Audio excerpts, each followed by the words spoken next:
Assalamualaikum Assalamualaikum warahmatullahi wabarakatuh.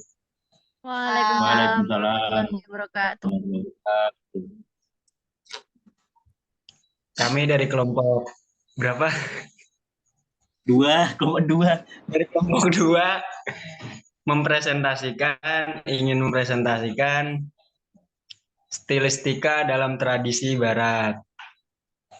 Kami beranggotakan empat. Yang pertama saya sendiri Ahmad Lutfi Barokul Anwar sebagai pembuka. Ada rekan saya Zikro, Banada, Basalma. Langsung saja kepada pembahasan pertama, yaitu pengertian stilistika. Langsung pengertian.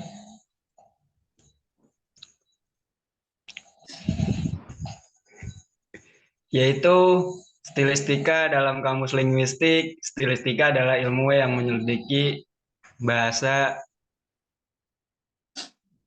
karya sastra. Ilmu interdisipliner antara linguistik dan kesusastraan. Dalam literatur Arab, stilistika dikenal dengan istilah uslub. Stilistika Al-Quran adalah ilmu yang menyelidiki bahasa yang digunakan dalam Al-Quran.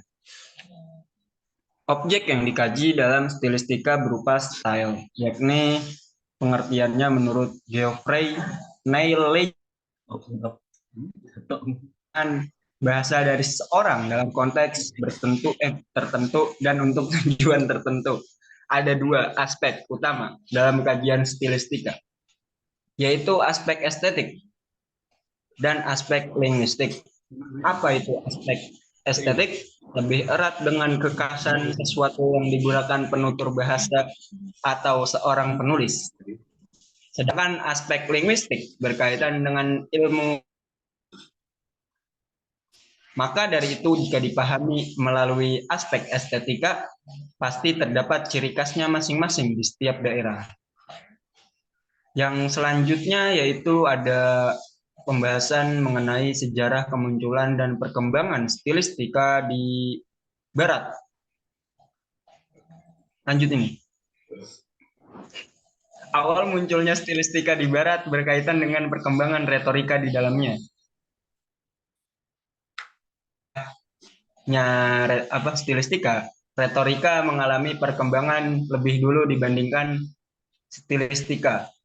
Retorika merupakan seni dan teori berbicara di depan publik. Dalam bahasa Latin, retorika berasal dari kata retor, ahli pidato. Retorika menjadi sebuah teknik penguasaan bahasa baik lisan maupun tulisan yang bertujuan untuk mendorong dan mempengaruhi pendengar supaya menyampaikan. Dengan tujuan retorika, inilah Hock 1972 menarik kesimpulan. Munculnya stilistika dikarenakan adanya retorika. Sekilas mengenai perkembangan penyebab munculnya stilistika, yakni retorika dalam dunia barat, berawal dari zaman klasik. Masa keemasan retorika terjadi dari zaman Gorgias hingga Napoleon Bonaparte, Napoleon III. Sedangkan masa kemundurannya terjadi selama 3 abad sejak zaman Renaissance.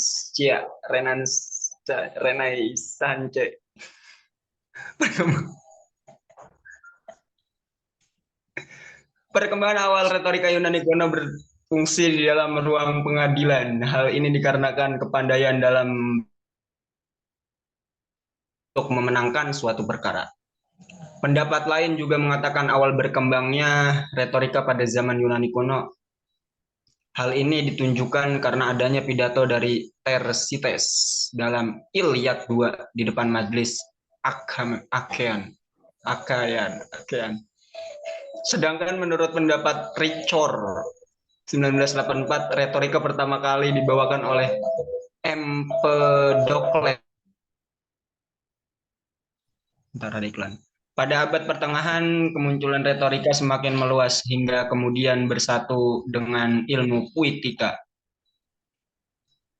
Selanjutnya, pada abad kedua, perkembangan ilmu teoritis mulai menyebar sehingga mengakibatkan kecenderungan yang absurd. Sehingga asal muasal stilistika yaitu retorika dengan alasan tujuannya yang persuasi, adapun masa ketenaran stilistika terjadi.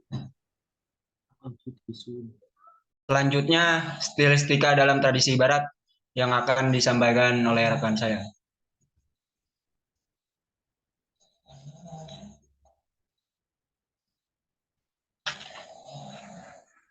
Saya lanjutkan ya.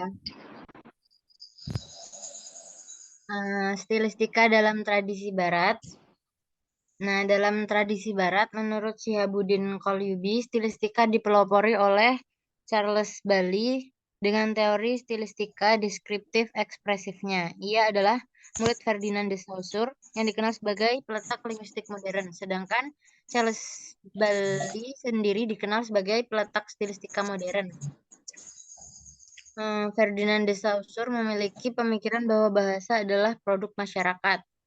Nah, dari teori deskriptif yang dikemukakan Charles Bailey ini terbagi menjadi dua aliran. Pertama, struktural deskriptif yang memandang tuturan atau karya sastra sebagai kesatuan dari unsur-unsurnya yang saling berhubungan tanpa dipisah-pisahkan. Kemudian yang kedua, formalisme yang dikemukakan oleh Roman Jakobson. Pada aliran ini lebih fokus pada tuturan sastranya dan mengabaikan aspek-aspek lain. Contohnya psikologi dan sosial kemasyarakatan. Dapat dipahami dari kedua aliran tersebut, terdapat perbedaan bahwa aliran struktural deskriptif dalam menganalisis karya sastra melibatkan aspek-aspek yang mempengaruhi sastra tersebut, sedangkan formalis sebaliknya.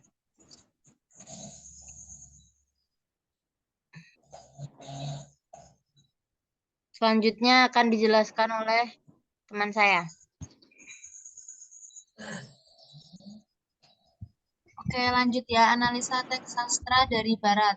Singkat pengenalan tentang biografi Syekh Hamzah Yusuf, yakni beliau adalah seorang penyair dari kota Washington. Kecintaannya dengan ilmu pengetahuan membawanya menjelajahi negara, di antaranya yaitu Uni Emirat Arab, Algeria, dan Saudi Arabia.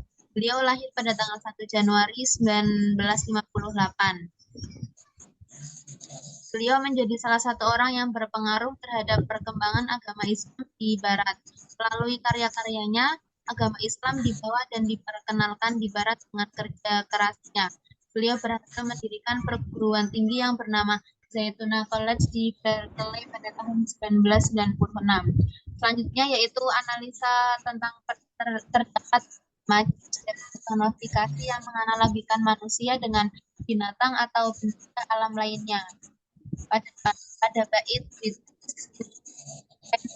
dengan dia yang wajahnya bersinar begitu cerah, yaitu perumpamaan wajah Nabi Muhammad SAW yang bersifat seperti sifat cahaya, bermakna seseorang yang memberikan cahaya dalam kegelapan zaman jahiliyah. Dalam bait yang lain yang artinya karena dia dilahirkan untuk menghiasi musim semi kita dengan bunga lili, bunga kelahiran kembali kehidupan, yang maknanya yaitu hadirnya Nabi Muhammad membawa perdamaian dan menyelaraskan keberlangsungan hidup agar tumbuh dan berkembang dengan semestinya.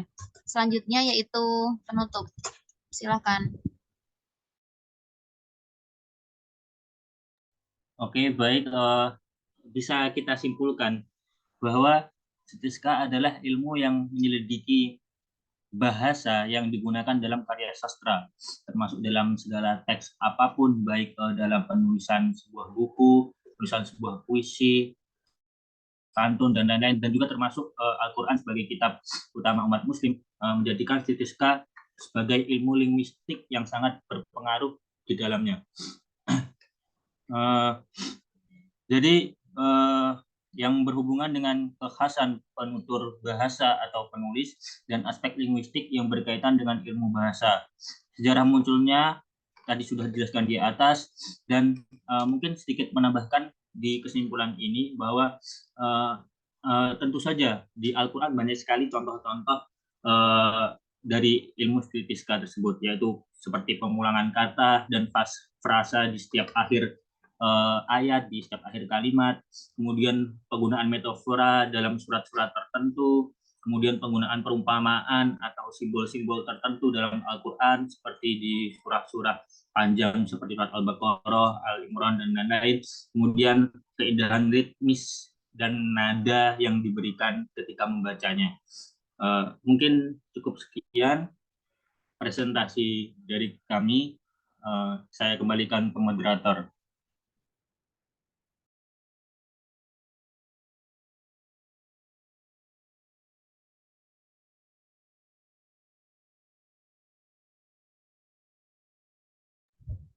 Langsung diakhiri aja mungkin. Sekian presentasi dari kami. Oke, sekian dari kelompok kami.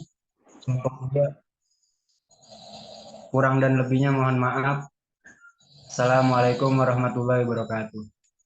Waalaikumsalam Waalaikumsalam warahmatullahi warahmatullahi wabarakatuh. wabarakatuh.